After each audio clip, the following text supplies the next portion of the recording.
Good morning, good afternoon, good evening. Welcome to Studio Live today and GarageBand Weekly for another week on the show today, where we're going to be talking about a whole lot of GarageBand related goodness. We got GarageBand users, members having their mixes done by a very popular GarageBand channel. We'll be talking about some GarageBand bugs that are causing some people some hassles, as well as a whole lot more. Our plugin of the week, a rant of the week, a resource of the week, all happening, all coming up in the next 30 minutes here on GarageBand Weekly. But a big welcome, a big happy hello to all of those who are here live on Facebook and YouTube. I hope you have had a good weekend here in Adelaide, South Australia. It is Monday morning. Yes, it is the 1st of June, the first day of winter for us here. So yes, is that right? June, July, August, September, October, November. Yeah, I always have to do that counting in my head. I know for some people in some parts of the world, you start your seasons on the 21st of the month or so. I don't know. I can't keep up. There's too many differences in the world.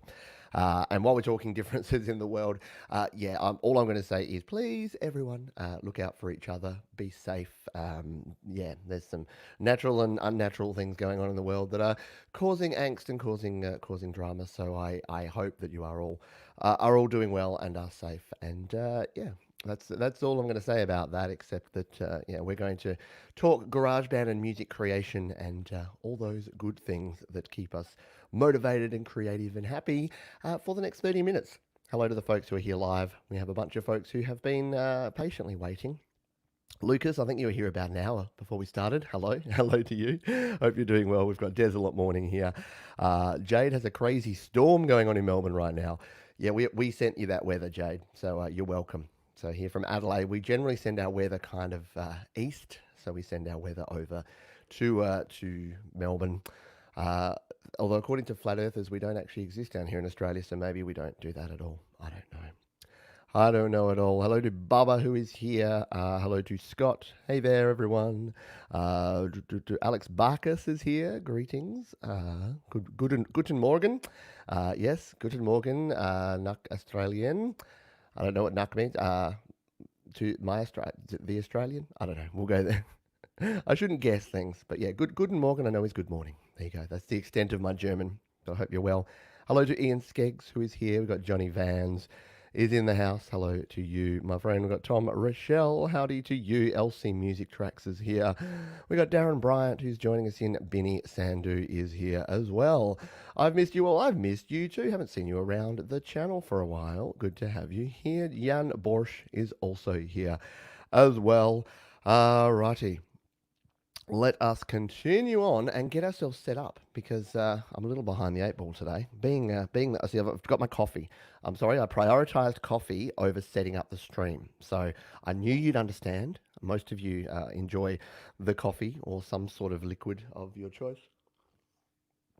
So I'm sure you would give me a little bit of a leave pass for getting myself a coffee before we jumped on here and get started. So let's start bringing things up here. I'll bring up the theme music that I use for this show. Didn't have to do this last week because I was happy enough to have Mr. Patrick Baird on, and that was really fun. Patrick from the GarageBand Guide, of course, was here, was my special guest on the show last week. This week I am flying solo, so let's just find the song that I use. I'm not doing very well here.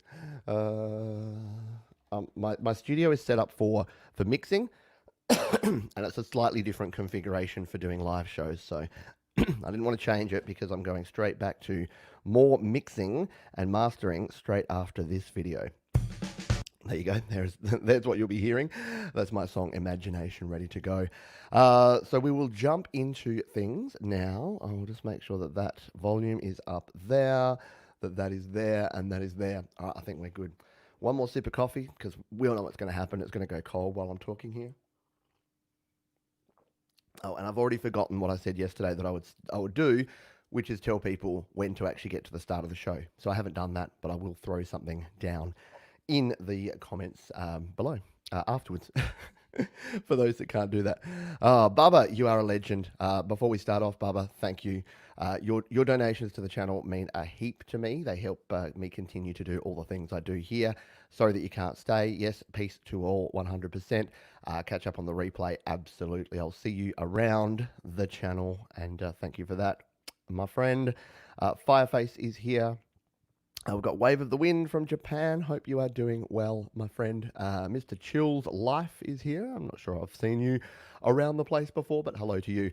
Let us get down and get into things now and get started. All right, let's do this thing.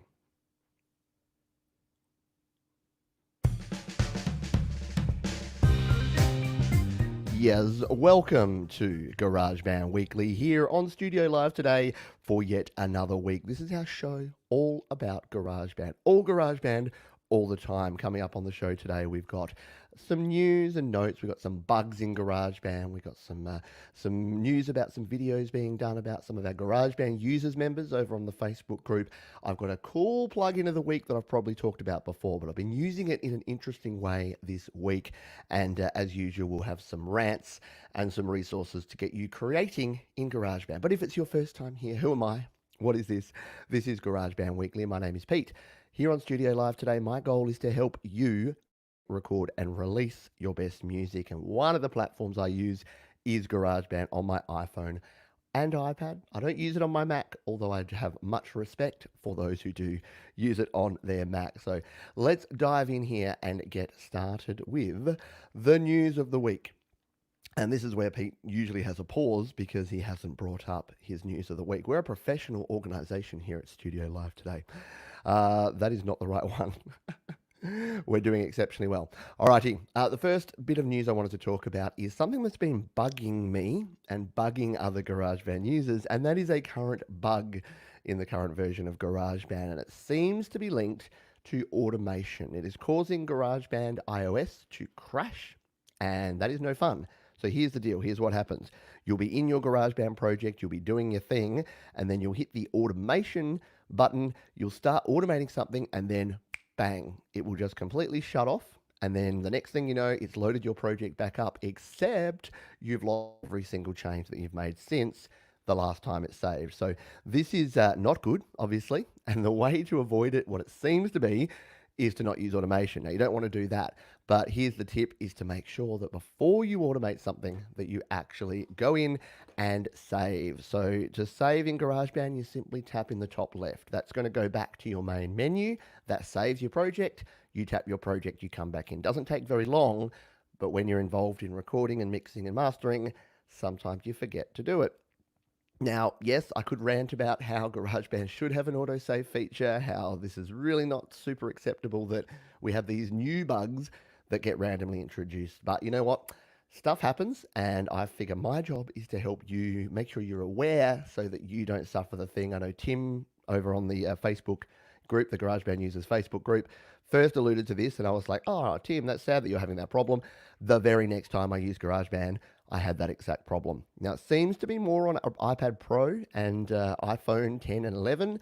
I haven't replicated it across all the different devices, but just take heed that anytime you're about to do some major automation work, and in fact, anytime you've done significant work on your project, tap out of it, save it out, come back in. You will thank me in the long run. So hopefully that helps you out.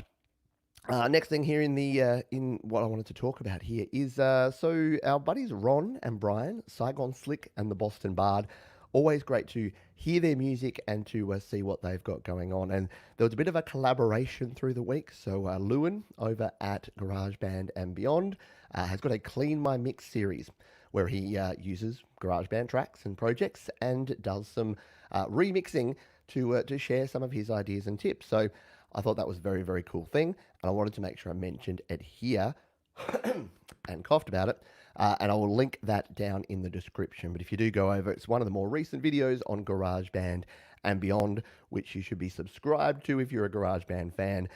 So go and check out Lewin's video there. I've not watched all of it, I'll be honest, because the time I have to watch videos is sadly limited at the moment.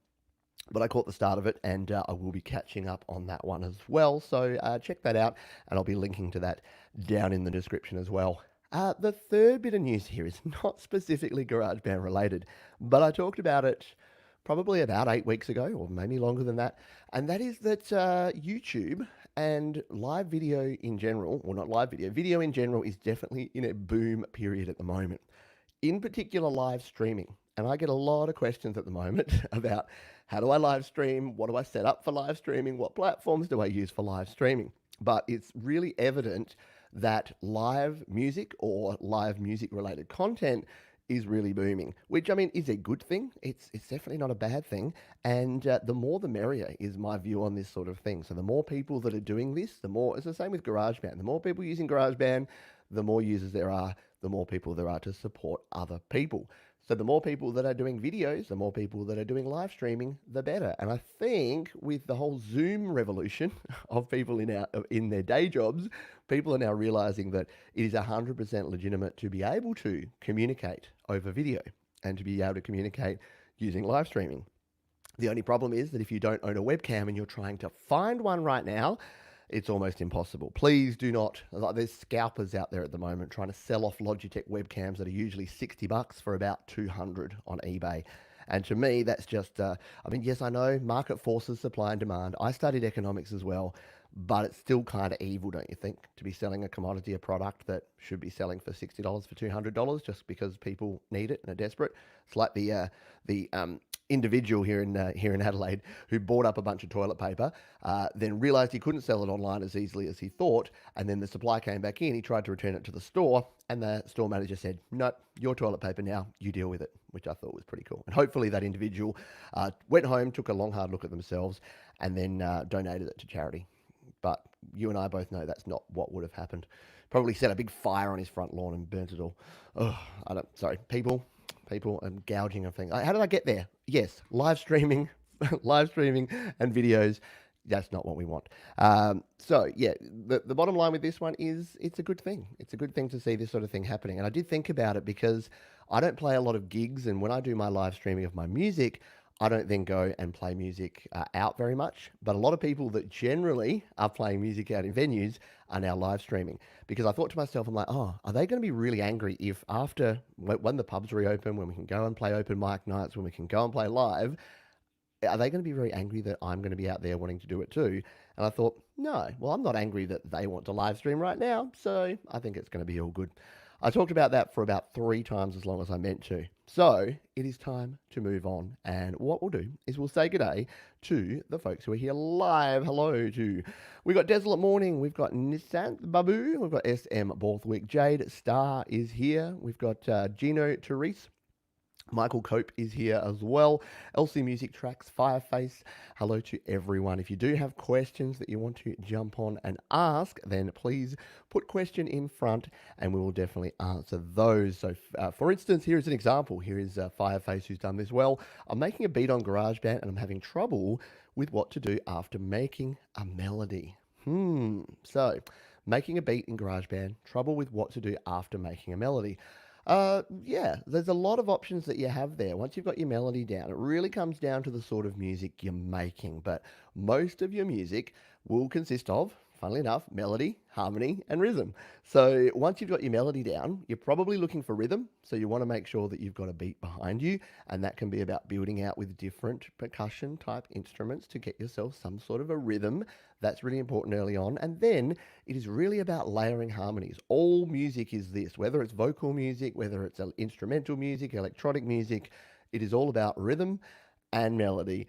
And then the complementary part of melody is other melodies, which together create harmony. So I know that sounds super simple, but experimentation is the key. Just add new tracks, add new sounds, try new things, and yeah, you will get there. You'll be able to do what you want to do. But yeah, it's a good question. Like, where do you go? How do you start? How do you get going? That's the question for sure. Alrighty. If you have any other questions or comments, please throw them in the comments and I will circle back to those. But now it is time. Whoops, I can't get rid of that comment. There we go. But now it's time for a rant of the week. And this week, what I wanted to talk about, I talked about this on some shows over the weekend and it generated some interesting discussion in a few videos that I've done recently. And it's this: it is that everything is subjective.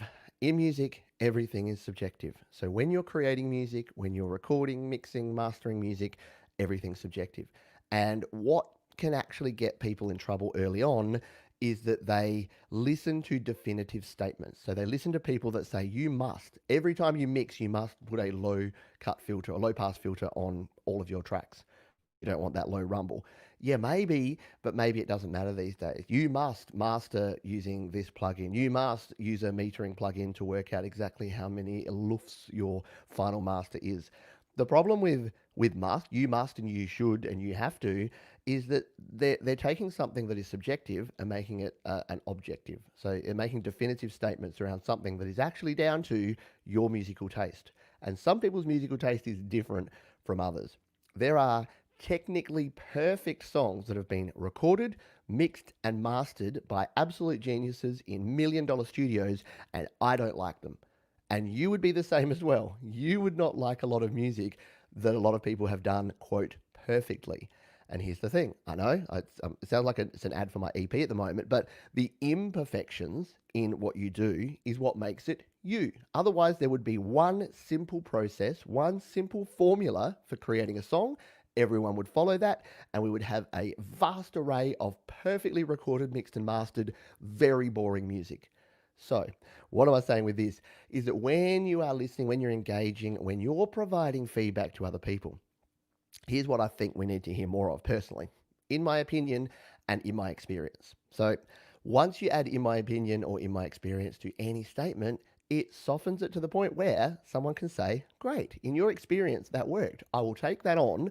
I will try it. If it works for me, awesome. We're all rocking along. If it doesn't, no harm, no foul. I'll go back to trying something different. And same thing, in my opinion. So in my opinion, GarageBand is a perfectly good platform for recording, mixing, and mastering music, and I use it for pretty much every song.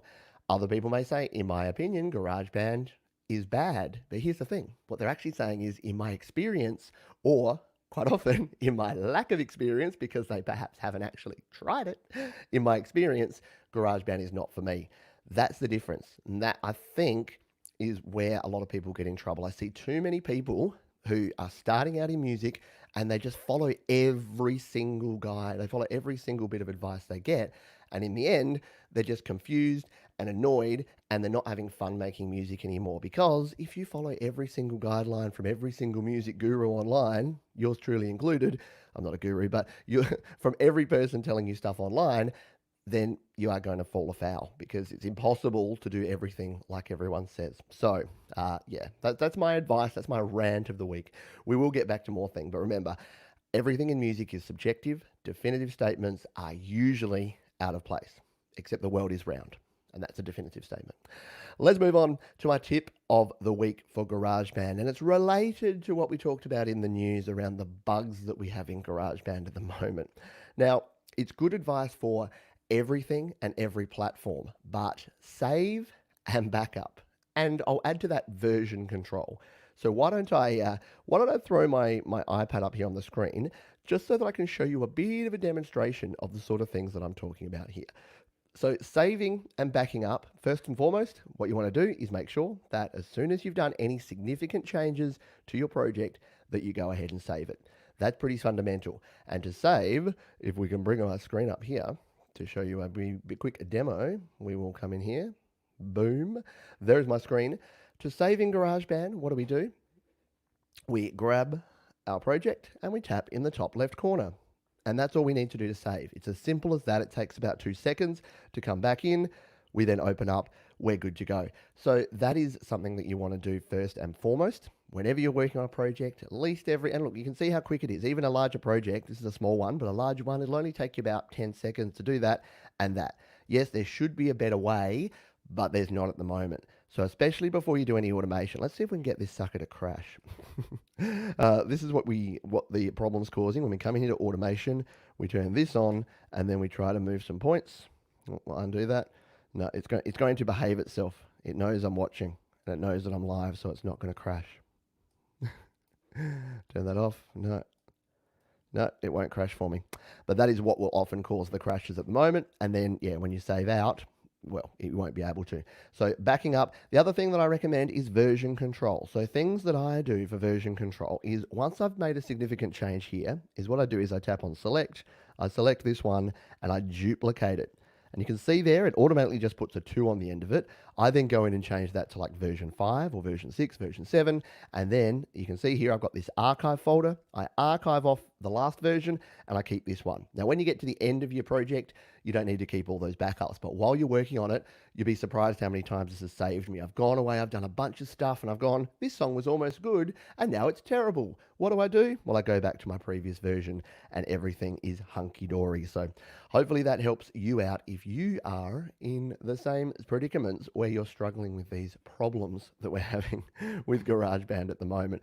It's never going to be perfect. I wish they would do better. But yes, it's always good to just keep that in mind. And don't forget, there's 2 locations that you can store. Sorry, I was going to come out there. There's 2 locations you can store. One is on my iPad or on my iPhone, and one is iCloud Drive. Now, if you want to make sure that everything's backed up, save it to iCloud Drive because that automatically backs you up to iCloud and can help things out.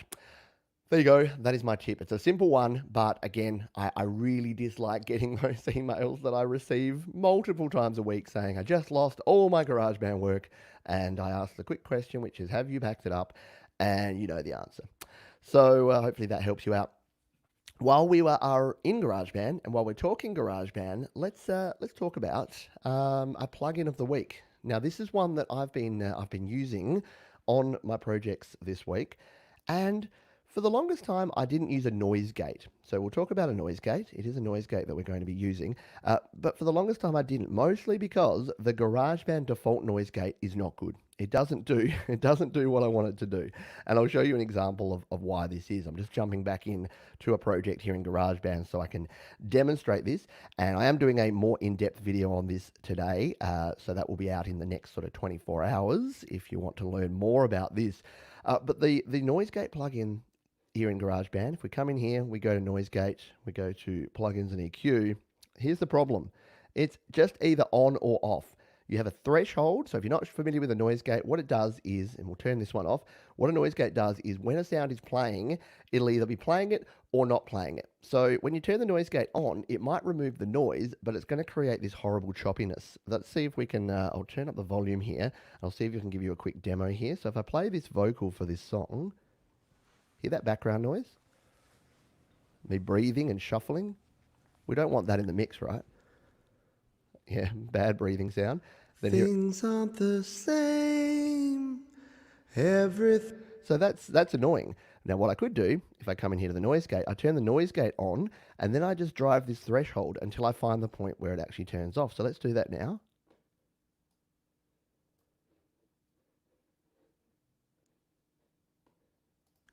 There you go, it's off.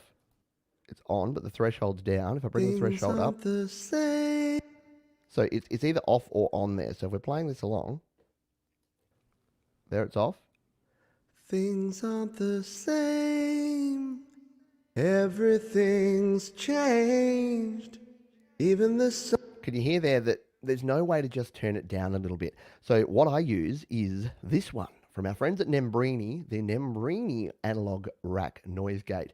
Because you'll notice this has an additional dial. So we do the exact same thing with the threshold. We find the point at which that noise is coming in, but then instead of having to turn it to 0, we can actually just turn the volume down a little bit. So this is super useful. If you're doing spoken word, if you're doing vocals, if you've got that buzz, that electric guitar buzz in the background, you can use this. And instead of it turning it to 0, it just turns it down a little bit, or say half, because you've got this range knob as well. So that's what a proper noise gate should do. So imagine it's the difference between a noise gate that is literally open and closed and a noise gate that you can just leave a little bit ajar. So you're just letting a little bit of that noise through so you don't get that unnatural pinging back and forth.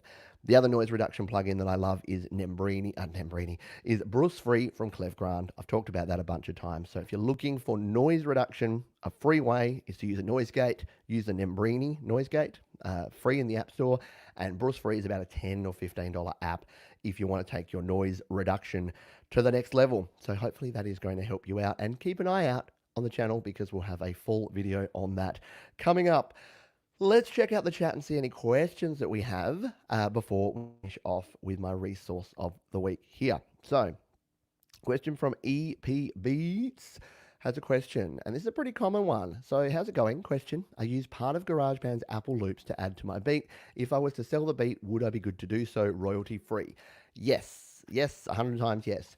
Here's the confusion that a lot of folks are getting at the moment is that, so Apple have said, if you use any of their virtual instruments, any of their loops, any of their patches, any of their samples, then they are 100% royalty free for commercial use without attribution. Now, they are all really important things because it means you don't have to say, I used Apple loops in this, in all your metadata. You can just use them because Apple want you to use GarageBand and they want you to use their product to create and release music. The confusion comes in is that because people are using so many samples that they don't have the rights for. When you're releasing music, there's usually a tick box or something in there that you have to say, yes, this is 100% my own work. I haven't used anyone else's samples. So people tick no to that because they're using Apple loops, and then it says, well, you can't release this then.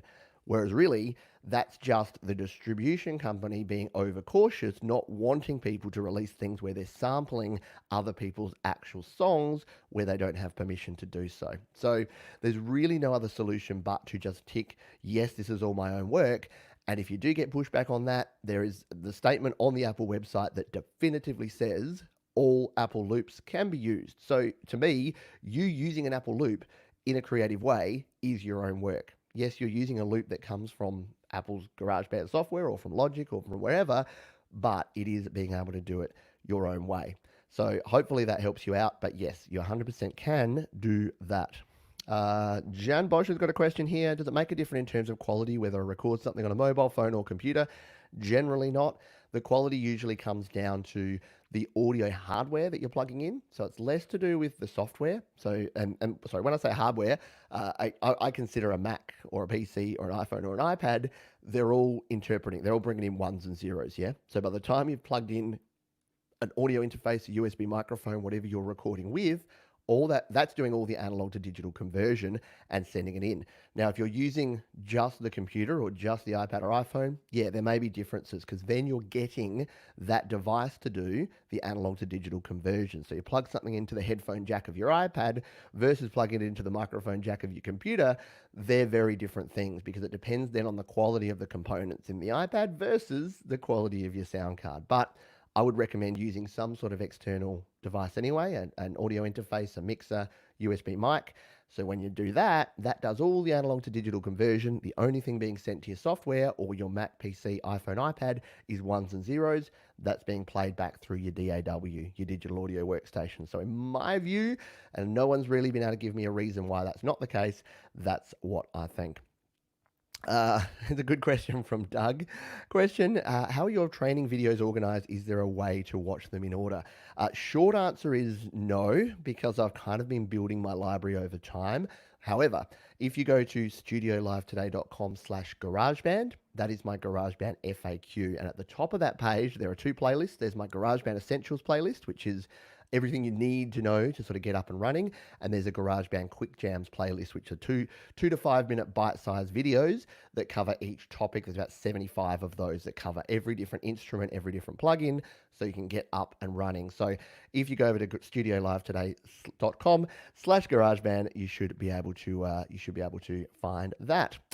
Let's see. Any other questions that we have? We've answered your question, EP Beats. LC Music Track says, best app to eliminate noise under 20 kilohertz for iOS. Really, it's just the EQ, but if you want something that can pinpoint the EQ frequency more specifically and do a direct cut and change what we call the Q value, then use the LRC5 plugin from Neon Silicon. It is free. It's a 5-band customizable EQ. So all you need to do there is pop your EQ setting down at 20 hertz, put the Q nice and narrow, so it will give you a nice cut off and remove any rumble or anything below 20 hertz. That will hopefully help you out. I'll just check for some final questions and then we'll finish off here today. Vincent is here. Hello to you, my friend. I hope you're doing well. Let's see if there's anything else before we finish up. Johnny Vans has a question here. UR22C or Mark II, seeing different models. Everyone is out of the Scarletts. Do you think the UR is better for reasons other than power options and MIDI? It's a good question. So we were just talking about using an external device. I can't hold it up like I usually do because it's plugged in here, but I recommend the Steinberg UR22C or the Steinberg UR22 Mark II. They are basically the same. The newer version has a couple of tiny little tweaks to it and is USB-C as opposed to USB-A 2.0. That's the main difference there. In terms of difference between, I get this question a lot. Do I buy a Focusrite Scarlett 2i2? Do I buy a Steinberg UR22C? The answer really is down to what's available and your own personal preference. I think the preamps are very similar. They both have nice quiet preamps. The analog to digital converters are very similar. They both give you a high quality signal going through to your DAW. The one thing that I've heard from some folks is if you're using high impedance headphones, the headphone amp on the Focusrite Scarlett is slightly better, slightly louder. So if you're playing very loud guitars and vocals and things, the Focusrite has a better headphone amp, is what I've heard. And I've never experienced that issue. I use these, which are the Sennheiser HD280 Pro. But yeah, it really does come down to personal preference. And I love the dual power output that you get from the Steinberg. So if you're not familiar with that, that means that you can plug it in directly to just a portable battery and you can use it on the go. You don't ever have to rely on bus power. So the power from your iPad or iPhone or the power from your Mac or PC, you can separately power it, which can give you, it can remove some interference. It can make sure that it doesn't cut out if it runs out of power, and it can just make life a whole lot simpler. So that's my idea. I think that's going to have to do it in terms of the questions. There's probably more questions there, and if there are, please drop them down in the comments because, otherwise I would happily sit here and answer all day, but I do have a few things to do today. I've got to finish up my EP, which I am mixing, mastering, and releasing using GarageBand. So check out the channel because we've got a whole series of videos where I've been doing that, and we are at the very much the business end. So in the next 2 days, these are going to be completed. We'll be done. We'll be releasing that. But let's finish off with the resource of the week. So resource of the week this week, I'm going to give you two. And these are two people who are amazing supporters of the channel. We have a lot of regulars here who drop into pretty much every show and who really help me out and who provide a lot of support here on the channel. So thank you to everyone. Too many of you to name individually, but there are two individuals who are the moderators of these live shows and do a fantastic job. So I want to give a shout out to them. We have Jade Starr, who is here on this stream right here and right now, doing the job of moderating, keeping everyone safe and playing nicely in the chat. So thank you to Jade, and please go and check out her channel. There's a link down in the description, or just search Jade Starr, Starr, on YouTube. Find Jade Starr. Her music is awesome, and you'll not be disappointed. The other one is SEONN. So please go and check out SEONN. Sam does some great work. He's an up-and-coming YouTube creator. Shares a lot of his ideas, his tutorials, and his opinions on things. So jump over and check out his channel as well. It's hashtag SEONN, SEONN. Both of those folks need you to not need you. Again, I said this on the weekend. I'm not into the whole let's what is it? I guess the YouTube comments now. Let's be friends. Let's help each other out. Help each other grow. All of those things. No, it's 100% not about that. And you'll never see anything like that. I don't do the sub for sub thing. I think it's completely redundant. But when there are people producing quality work that are supporting me, that's a very different story. So please support the folks who support Studio Live Today and GarageBand Weekly. That is going to do it for another week here on GarageBand Weekly. I hope you have a great week of creating. And as I mentioned, if you're watching on the replay, hello, please leave your comments down below. If there's anything I missed, anything else you want to ask about, I'm always down there answering your questions. Head on over to studiolivetoday.com, or more specifically, studiolivetoday.com/GarageBand if you want to learn more about using GarageBand to create, record, and release your best music. Thanks again, folks. I'll see you next time. It's the how cold is the coffee test. I need one of those really badly for the environment insulated coffee mugs that you plug in via USB, or they have a little warmer, and then you can just have warm coffee for like hours and hours.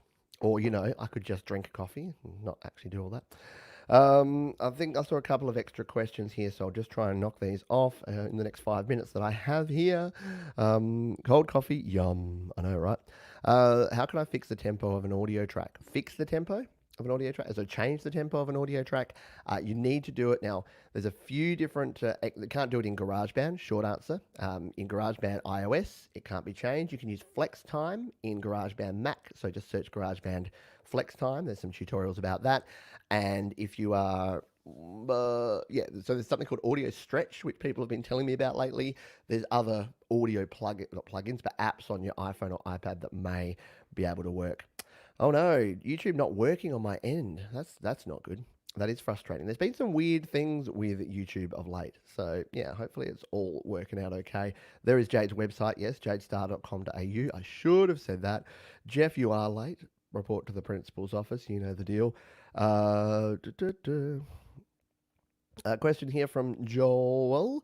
Would you be able to add a weekly shout out to a musician you find on YouTube?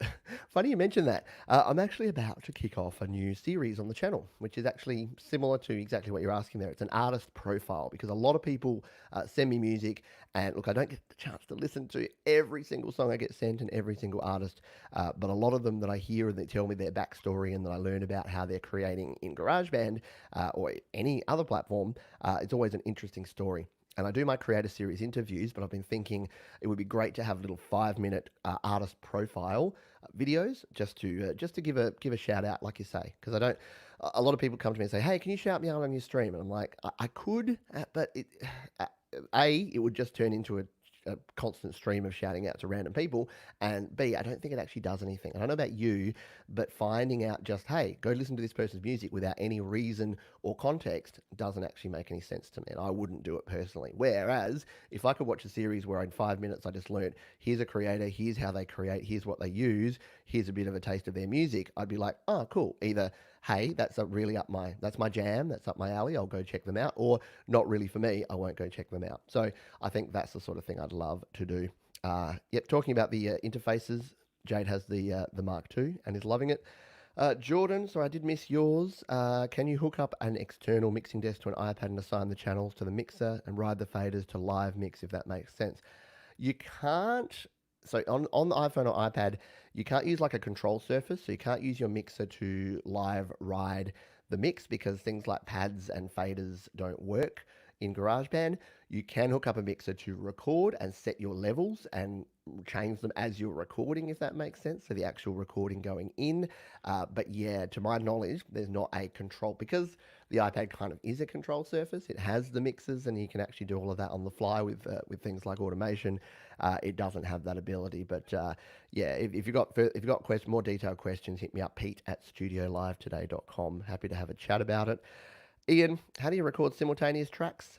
You get a multi-channel interface and then plug in 2 channels, so microphone and guitar or 2 microphones, and then you basically arm up both of those tracks, hit the record light, monitor them, and then hit record. If you want to learn more, head over to my channel, search Pete John's Multitrack Recording, and I've got a whole video about how to multi-track record.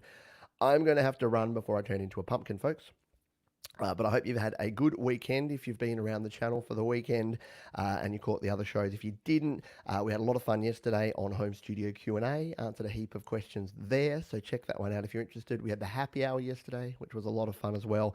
And hang out here and keep an eye on the channel because we've got another couple of videos coming out in the next day or two. One about the Nembrini noise gate, how to reduce noise, especially in your vocals. That should be handy for some of you if you're recording vocals. And of course, the final couple of videos in my EP release series because that EP is due to come out in 2 days' time. Rick says artist spotlights sound cool. Yes, and Cleggy. I wasn't going to say it, but spoiler alert. But Cleggy will be the first. We're already working around it. Yeah. She's considering buying Final Touch after watching, but seen a lot of bad reviews about bugs. Is it worth it? It's a good question. I'll be tackling that question, Cleggy, in the next couple of days. So yeah, watch this space because I'm considering whether I use Final Touch or whether I just use use GarageBand to master. So maybe we'll do a bit of a dive into that. But yeah, maybe check out the videos about mastering directly in GarageBand before you go and take the plunge and spend the 20, probably about 20 quid, I'd say, for Final Touch. That is going to do it for today. Finally, actually, because we are right on time at 40 minutes. So thanks again, folks. I'll see you on the next one. Cheers.